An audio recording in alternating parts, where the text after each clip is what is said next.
Hi, I'm Rhys Gadsby, Economic Analyst at Glenigan, and welcome to the first of our brand new monthly Glenigan Construction Review series, which reports on construction activity over the past 3 months and looks at planning approvals over the same period to help paint a picture of future activity and opportunities across all regions and sectors. Looking back over the 3 months to August, there have been some really positive trends in activity as the industry has emerged from lockdown, restarted sites and progressed new projects to sites. The value of projects starting on site averaged £4.7 billion per month during the 3 months to August. This was a decline of 30% on the previous year.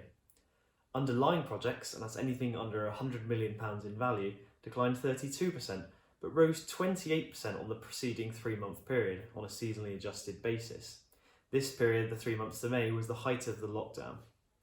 Major projects, so that's anything over £100 million, declined 22% on the previous year.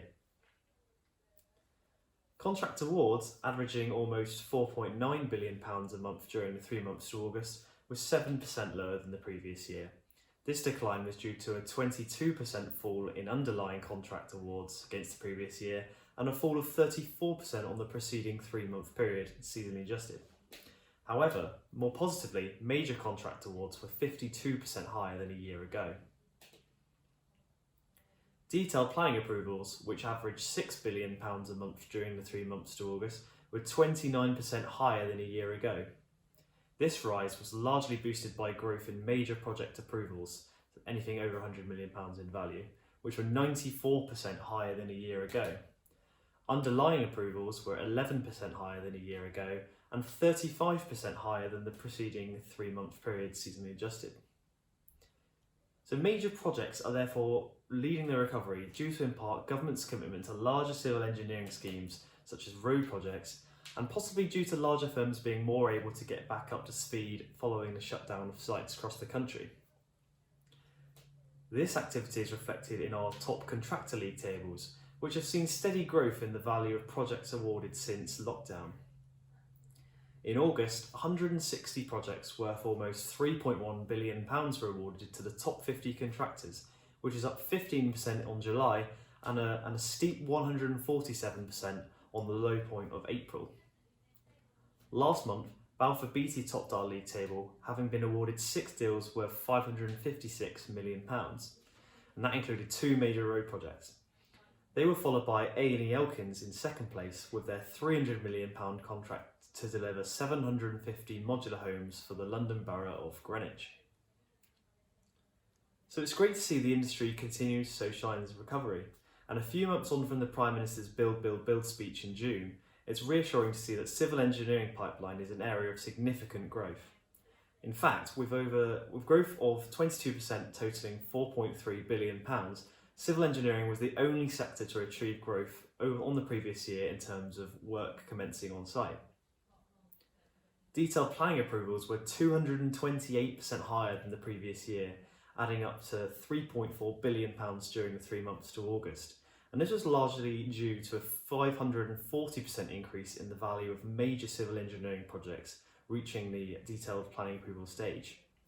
For example, the approval of the £1.8 billion Norfolk Vanguard offshore wind farm and the £257 million Greythorpe Energy Centre both provided tremendous boosts to the civil engineering sector. Main contract awards for the civil engineering sector also showed a positive story, with the 3 months to August being 123% higher than the same period in 2019, and this was largely due to an increase of 623% in major contract awards.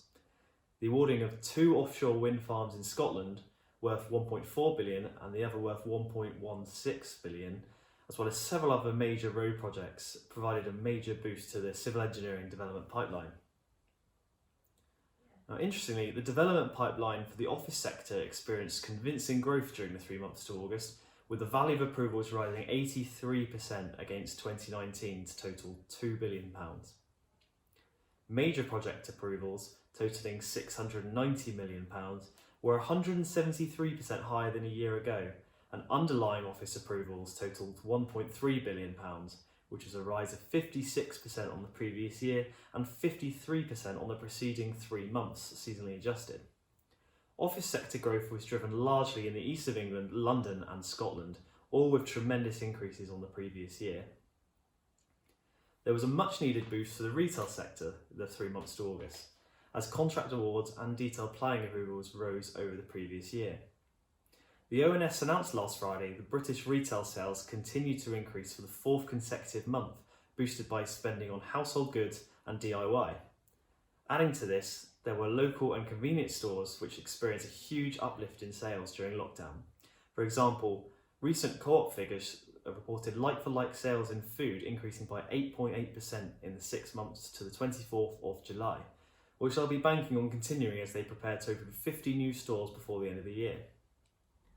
At £635 million, retail approvals were 29% up on the previous year and 33% higher than the preceding 3 months on a seasonally adjusted basis.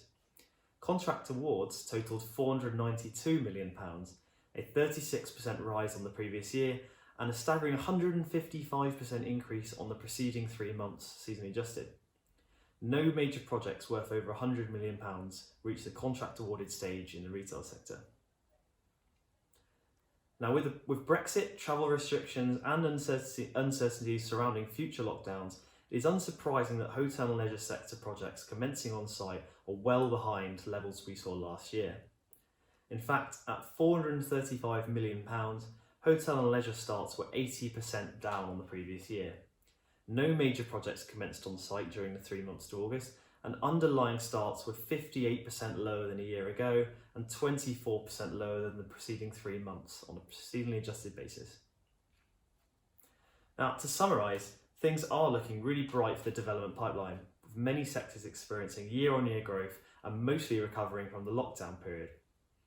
However, the immediate challenges for the industry is how fast work commencing on site can reach normal levels, with the weight of Brexit looming, as well as the potential threat of another lockdown and more site closures. If you'd like to know what opportunities exist for your business in the short, medium and long term, please visit glenigan.com where we can start your search for our free pipeline finder tool. In the meantime, thanks for watching, and we'll look forward to updating you on construction activity to the end of September next month. Thank you.